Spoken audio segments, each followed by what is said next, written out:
பிரியமான தேவஜனமே, இன்றைய நாளிலும் கூட கர்த்தர் நம்மோடு பேசி இருக்கிறதான வார்த்தை சங்கீதம் 28ஆம் அதிகாரம் 8வது வசனம். கர்த்தர் அவர்களுடைய பலன், அவரே தாம் அபிஷேகம் பண்ணினவனுக்கு அரணான அடைக்கலமானவர். ஆம் தேவஜனமே, கர்த்தராகிய இயேசு கிறிஸ்து நமக்கு பலனா இருக்காருங்க. அவர் நமக்கு அரணான அடைக்கலமா இருக்காருங்க. இந்த அதிகாரத்தை நம்ம வாசிக்கும் பொழுது தாவீது ஒரு விண்ணப்பத்தை ஆண்டவர் கிட்ட பண்றாரு. என்னன்னா, ஆண்டவரே நீங்க பேசுங்க, நீங்க மௌனமா இருக்காதீங்க ஆண்டவரே, நீங்க மௌனமா இருந்தா நான் குழியில் இறங்குறதுக்கு சமமா இருப்பேன்னு சொல்லி ஆண்டவர் கிட்ட ஒரு விண்ணப்பம் பண்றாருங்க தாவீது.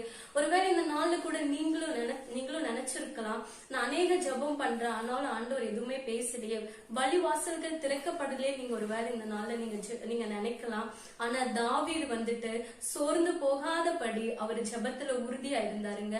கர்த்தர் அவருடைய ஜெபத்தை கேட்டு அவர் எல்லா விதமான சூழ்நிலையிலும் மாற்றி தாவீது உயர்ந்த இடத்துல வச்சிருக்காருங்க.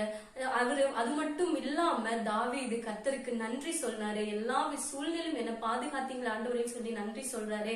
ஒருவேளை இந்த நாள்ல பலனை இழந்து, ஆண்டவரே நான் சோர்ந்து போயிட்டேன், எனக்கு பலனே இல்ல ஆண்டவரே, மீண்டுமாய் என்ன உயிர்ப்பீங்க ஆண்டவரேன்னு சொல்லி நீங்க இருக்கலாம். கர்த்தர்கிட்ட இன்னைக்கு சோர்ந்து போகாதபடி என்ன உயிர்ப்பீங்க ஆண்டவரேன்னு கேளுங்க, பலனை கொடுங்கன்னு சொல்லி ஆண்டவர் கிட்ட கேளுங்க. நிச்சயமாகவே ஆண்டவர் நம்மளுக்கு ஒடுங்கின ஆவியை எடுத்து போட்டு நிச்சயமாக கர்த்தர் நமக்கு பலனை தருவாருங்க. நம்ம ஜெபிக்கலாமா? பரிசுத்தமுள்ள எங்கள் நல்ல பிதாவே, சேனைகளின் தேவனாகிய கர்த்தாவே, நாங்கள் ஸ்தோத்தரிக்கிறோம் ஐயா.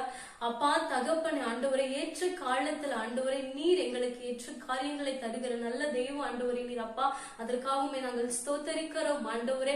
தகப்பனை ஒருவேளை இந்த நாள்ல பலனை இழந்து நாங்க இருக்கலாம் கர்த்தாவே, எங்களுக்கு உங்களுடைய பலனை தாங்க, எங்களை பாதுகாத்துக் கொள்ளுங்க. முற்றுமாய் தாழ்த்தி ஒப்புக் கொடுக்கிறோம் இயேசு கிறிஸ்து மூலம் ஜெபிக்கிறேன் எங்கள் ஜீவனுள்ள நல்ல பிதாவே. ஆமென் ஆமென். கர்த்தரே நம்மளுடைய பலன். God bless you. God bless you.